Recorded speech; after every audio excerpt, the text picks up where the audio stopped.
A ver, pensemos en esto. ¿Qué es el crimen? Puede que la respuesta parezca obvia, pero la forma en que una sociedad responde a esta pregunta lo cambia todo. Define quién tiene el poder, qué se castiga y, lo más importante, qué daños se pasan por alto. La respuesta más fácil es que un crimen es algo que va contra la ley. Simple, ¿no? Pero, ¿qué pasa cuando la ley misma permite actos que son terriblemente dañinos? ¿Sigue siendo la ley la única medida de lo que es justo? Bueno, la respuesta real, como estamos a punto de descubrir, es mucho, pero mucho más compleja, y revela quién tiene de verdad el poder para decidir qué se considera un crimen y qué no. Empecemos por la idea más común. El primer mito que vamos a desarmar es ese de que el crimen es algo simple, algo en blanco y negro. Esta es la definición de manual, la que todos conocemos. Un crimen es un acto que viola una ley. Pero esta visión legalista se queda corta, porque ignora una pregunta fundamental. ¿Y si los peores daños ni siquiera están prohibidos por la ley? Fíjense en este contraste, porque es brutal. Por un lado, una corporación que expuso a sabiendas a sus trabajadores al asbesto, causando muertes y enfermedades, operando en gran medida dentro de la ley. Por otro, una ceremonia indígena, el potlatch, que llegó a ser considerada un crimen en Canadá. La pregunta cae por su propio peso. ¿Qué causó más daño real? Esta contradicción es el corazón del asunto. Y es justo esta contradicción la que nos lleva a una idea clave en la criminología. El crimen no es una realidad objetiva, sino algo que se construye socialmente. Veamos cómo funciona esto. El crimen es lo que se conoce como un constructo social. O sea, no es una verdad objetiva como la gravedad. Es una idea que existe porque, como sociedad, acordamos que existe. Y su significado lo moldean la cultura, la historia y, muy importante, el poder. Y este caso lo ilustra a la perfección. La prohibición del potlatch es un ejemplo clarísimo. Lo que en 1885 era un crimen, hoy se reconoce como una práctica cultural esencial. La ley cambió, sí, pero no porque el acto en sí se volviera menos dañino, sino porque las actitudes sociales y las relaciones de poder se transformaron. El crimen no es estático, evoluciona.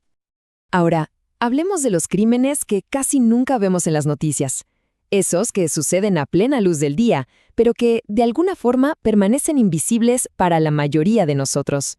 Generalmente, nuestra atención se concentra en el crimen de la calle. La violencia interpersonal, los robos. Es visible, es sensacionalista. Pero rara vez hablamos del crimen de oficina o de cuello blanco. Los delitos corporativos y estatales que, aunque suelen estar ocultos, pueden causar un daño masivo. Miren estos datos de Canadá de 2018. 651 homicidios. Trágico, por supuesto, pero ese mismo año, 1,027 personas murieron en el trabajo, muchas por negligencias de seguridad que eran totalmente prevenibles. Ahora, ¿cuál de estas dos cifras ocupa los titulares? Está claro que nuestra percepción del peligro no siempre coincide con las estadísticas. Y luego está el impacto económico. Se estima que la evasión de impuestos corporativos le cuesta al gobierno canadiense unos $10,000 millones al año. Es dinero que podría financiar hospitales, carreteras, servicios sociales. El daño es inmenso, pero casi nunca se le llama robo con la misma fuerza que a un hurto en una tienda. Entonces, si el crimen es un concepto tan moldeable, la gran pregunta es, ¿quién lo moldea?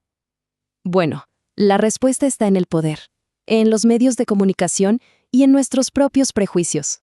Un concepto clave aquí es el de pánico moral. Es cuando un miedo generalizado, a menudo irracional, se enfoca en un grupo específico al que se le etiqueta como el enemigo público, que supuestamente amenaza los valores de la sociedad. Y este pánico, muchas veces, impulsado por intereses políticos o mediáticos, puede llevar a nuevas leyes y a una aplicación mucho más estricta contra ese grupo. Los medios de comunicación son actores clave en todo este proceso. No solo informan, sino que enmarcan las historias. Las palabras que usan, las imágenes que eligen, a quién entrevistan. Todo eso va construyendo nuestra percepción de quién es la víctima y quién es la amenaza. Veamos este ejemplo real del 2014. 2 tiroteos con motivaciones políticas similares. A Justin Burke se lo describió como criminal y loco por las armas. Su religión incluso se usó para humanizarlo. A Michael Zehabdibeo, en cambio, se lo llamó terrorista y radicalizado. Su conversión al Islam se enfatizó una y otra vez para presentarlo como un otro criminal. Mismos actos, marcos mediáticos muy diferentes. Bien, ya desmontamos la visión simplista. Ahora, ¿con qué nos quedamos? Vamos a reconstruir una visión más completa y honesta de lo que es el crimen. Entonces, para recapitular, esta es la visión criminológica. Primero, el crimen no es un hecho, es un concepto en disputa. Segundo, el enfoque debe estar en el daño, ya sea físico, social o financiero, no solo en la ley. Tercero, su definición refleja quién tiene el poder en la sociedad. Y cuarto, no es estático, cambia con la historia.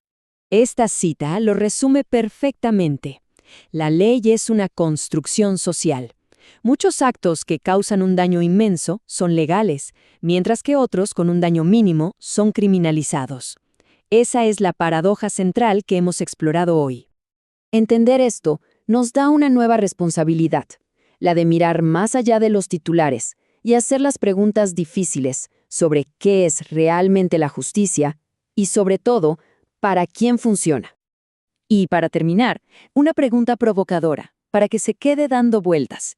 Si definimos el crimen en función del daño que causa, ¿sería apropiado etiquetar como asesinos en serie a los líderes que inician guerras ilegales causando cientos de miles de muertes? La respuesta no es fácil, pero la pregunta en sí misma ya cambia la forma en que vemos el crimen y la justicia.